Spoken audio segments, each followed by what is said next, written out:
पंजाब केसरी में आप सबका स्वागत है। मैं हूं चंद्रशेखर धरनी। इस वक्त मौजूद हैं हम हरियाणा विधानसभा के अध्यक्ष ज्ञानचंद गुप्ता जी के पास।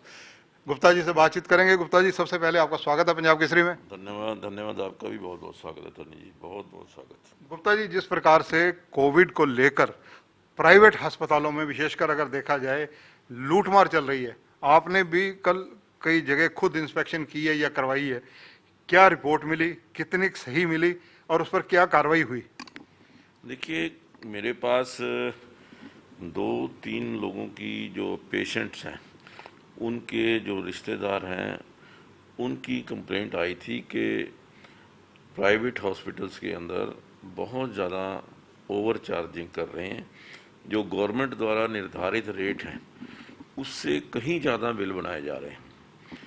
गवर्नमेंट की तरफ से 15,000 रुपये, 12,000 रुपये और 18,000 रुपये 3 रेट तय किए गए हैं, लेकिन जो पेशेंट 12 दिन 13 दिन रहे हैं उनके 8-8 लाख रुपए के बिल जो हैं वो उनको दिए गए हैं।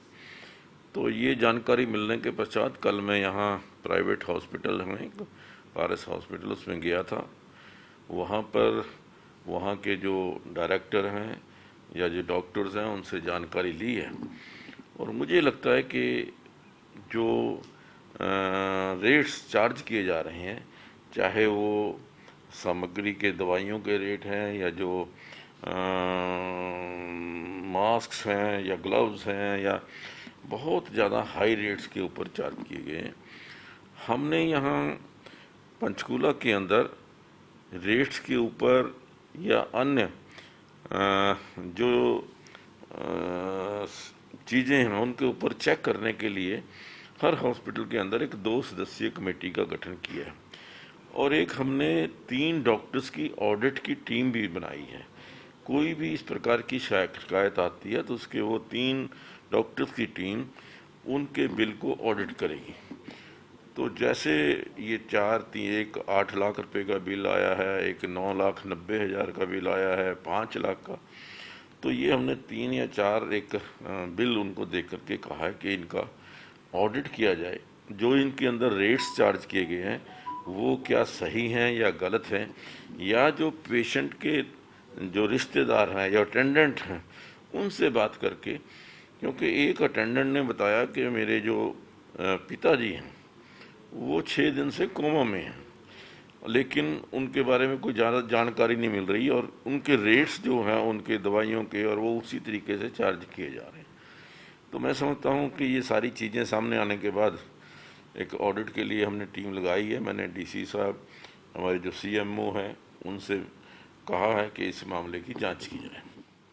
रेमडेसिविर इंजेक्शन और अन्य दवाइयों की कालाबाजारी की जो खबरें हैं उन पर भी अंकुश लगाने के लिए कोई स्कीम है? देखिए, बिल्कुल हमने रेमडेसिविर को जो बिल्कुल प्राइवेट सेल उसकी बैन की है। सरकार ने कहा है कि प्राइवेट कहीं भी वो बिक नहीं पाएगा, और जो यहाँ पर हमने एक कमेटी बनाई है हॉस्पिटल के अंदर, जो रेमडेसिविर की इंजेक्शन को 3 डॉक्टर्स की टीम जो रिकमेंड करेगी उसको फिर वो रेमडेसिविर इंजेक्शन दिया जाएगा।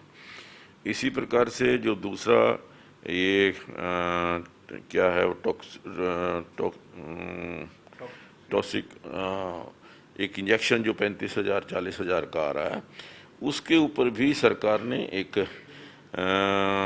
कमेटी बनाई है। 3 सदस्यीय कमेटी है जो समय समय पर दिन में 1 बार 2 बार मिलती है, और जो एलिजिबल पेशेंट्स हैं उनकी वो रिकमेंडेशन करती है। इसको चेक करने के लिए तो हमने काफ़ी इंतजाम किए हैं, और ऑक्सीजन के लिए भी आज हमारे पास ऑक्सीजन की कोई कमी नहीं है। और जो कमी पहले 5-4 दिन पहले आई थी, कुछ तो पेशेंट्स कम हुए हैं और कुछ ऑक्सीजन की सप्लाई भी हमारी जो है वो बढ़ गई है, जिससे ऑक्सीजन के अंदर भी अब कोई किसी प्रकार की कोई शिकायत नहीं है। गुप्ता जी, अगर आवश्यकता पड़ती है या डिमांड आती है तो जो एमएलए हॉस्टल है, क्या उसको भी क्वारंटाइन सेंटर में तब्दील किया जा सकता है? देखिए, अगर मैं समझता हूँ कि इस कोविड के समय में जो भी सर्विसेज, जिनकी सर्विस की ज़रूरत कोविड के लिए हमारे जो चाहे वो एमएलए हॉस्टल है या हमारा जो वॉच एंड वार्ड स्टाफ है, कहीं उनकी ड्यूटी की आवश्यकता है या उनका कहीं हेल्प की आवश्यकता है, तो हम पूरी तरह से तैयार हैं। आज पब्लिक को आवश्यकता है और जो लोगों को आवश्यकता है उसको पूरा करने के लिए हम पूरी तरह से तैयार हैं। हमने विधानसभा के अंदर भी जो अब ये वैक्सीनेशन कैंप लगवाया, वहाँ का जो हमारा स्टाफ है, उनके जो परिवार हैं, उन सब की वैक्सीनेशन जो एमएलए हॉस्टल की डिस्पेंसरी है वहाँ की जा रही है।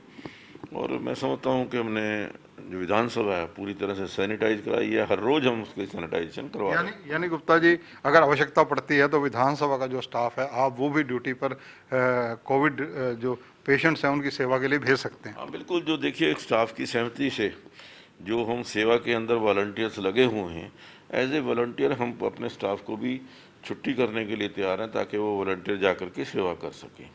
एक आपने विशेष रूप से 50 लाख रुपए की योजना अपनी तरफ से अनुदान के रूप में देने की जानकारी दी थी, वो क्या है मामला? देखिए, जो हमें डिस्क्रिशनरी ग्रांट मिलती है वो हम कहीं भी किसी भी प्रकार से यूज कर सकते हैं।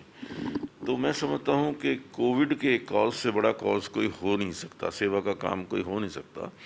इसलिए मैंने डिस्क्रिशनरी फंड से 50 लाख रुपया सिविल सर्जन पंचकुला को कोविड पेशेंट्स की, चाहे उनकी मेडिसिन हैं, चाहे ऑक्सीजन है, चाहे कोई और हमें एक्स्ट्रा स्टाफ रखने की ज़रूरत है, उस सभी चीज़ों के लिए 50 लाख रुपया सिविल सर्जन पंचकूला को दिया है ताकि पंचकूला के अंदर कोई भी हमारा पेशेंट जो है, रोगी है, वो कहीं दवाई की कमी के कारण, ऑक्सीजन की कमी के कारण उसकी डेथ ना हो।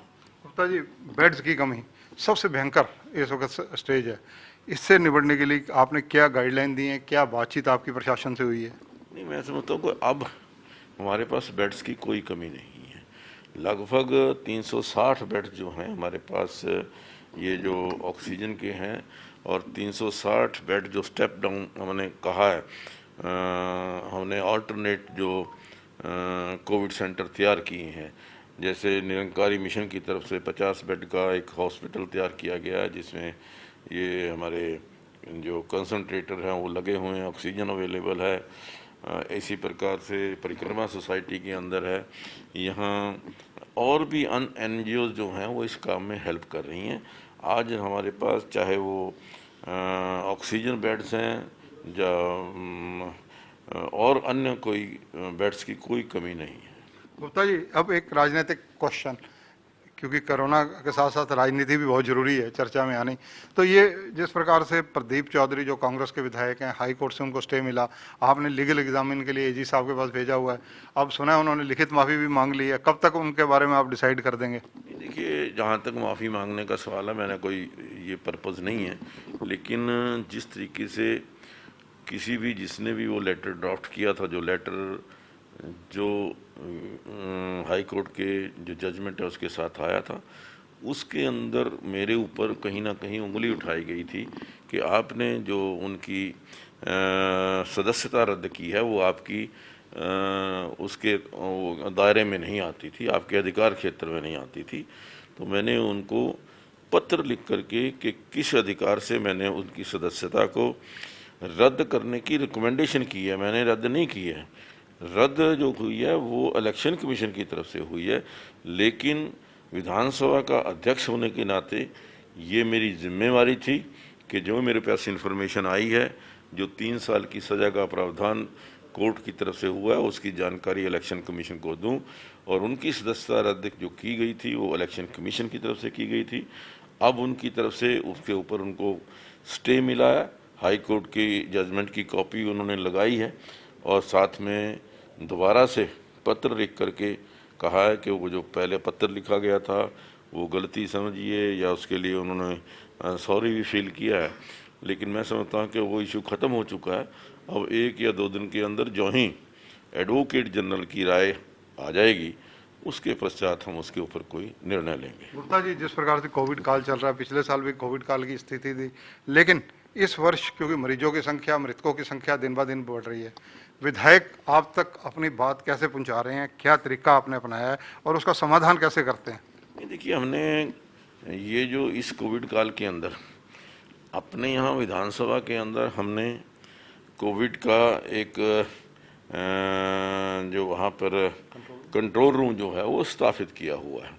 उस कंट्रोल रूम के माध्यम से भी हमारे पास बहुत सारी समस्याएं आती हैं और वीडियो कॉन्फ्रेंसिंग के द्वारा भी मैंने सभी विधायकों से कोविड के समय में अपनी योगदान देने के लिए सभी से निवेदन भी किया है और मैंने सरकार से भी निवेदन किया था कि चाहे वो किसी भी पार्टी के हमारे जो विधायक हैं वो सेवा करने के लिए तत्पर हैं, उनको जहाँ जहाँ भी कोई इस प्रकार की कमेटियाँ जहाँ पब्लिक की इन्वॉल्वमेंट जरूरी है उनको भी साथ में लें ताकि वो भी अपना योगदान कर सकें। गुप्ता जी, अगर आपको ध्यान हो, आपकी ही पहल थी, पिछली बार कोरोना के दौरान विधायकों ने एक कदम आगे बढ़ाया था, अपनी सैलरीज का काफ़ी पार्ट डोनेट किया था आम जनता के लोगों के दुख दर्द के लिए। इस बार विधायकों की पहल अभी तक देखने में नज़र नहीं आई, क्या आप कोई अपील करेंगे उनसे? नहीं, देखिए मैं समझता हूँ कि अगर आवश्यकता होगी, क्योंकि अब मुझे लगता है कि जिस प्रकार से कोई फंड्स की कमी कहीं नज़र नहीं आ रही, अगर आवश्यकता होगी तो मैं ज़रूर अपने सभी विधायकों से निवेदन भी करूंगा और उसके अंदर अगर ज़रूरत पड़ी तो सबसे पहले मैं खुद करूंगा। धन्यवाद। तो ये हैं हरियाणा विधानसभा के अध्यक्ष ज्ञानचंद गुप्ता जी। प्रदीप चौधरी के मामले में अब वो समय निकट है, 1-2 दिन का समय, यानी ये समझकर चलिए कि सोमवार तक प्रदीप चौधरी की कुर्सी विधायक के रूप में बनी रहेगी या नहीं बनी रहेगी, इस पर निर्णय आ जाएगा, क्योंकि एजी की रिपोर्ट अवेटिंग है। और दूसरा निर्णय बहुत बढ़िया तरीके से, बढ़िया सहजता से ज्ञानचंद गुप्ता जी ने कहा है कि अगर आवश्यकता पड़ती है, क्योंकि फिलहाल पैसे की दिक्कत नहीं है, अगर दिक्कत आई तो सबसे पहले वो अपने कदम आगे बढ़ाएंगे, अपनी तरफ से अनुदान देंगे। और तीसरी और अहम बात, जो प्राइवेट हॉस्पिटल्स दादागिरी कर रहे हैं, बदमाशियां कर रहे हैं, पैसे की लूट खसोट कर रहे हैं, उन पर कानूनी शिकंजा कसा जाना शुरू हो चुका है। कैमरामैन संजय सिंह के साथ चंद्रशेखर धरनी, पंजाब केसरी टीवी, चंडीगढ़। हमसे जुड़े रहने के लिए हमारे YouTube चैनल को सब्सक्राइब करें और नई वीडियो की नोटिफिकेशन के लिए बेल आइकॉन को दबाएं। अगर आप ये वीडियो Facebook पर देख रहे हैं तो लाइक जरूर करें और ज्यादा से ज्यादा शेयर करें। धन्यवाद।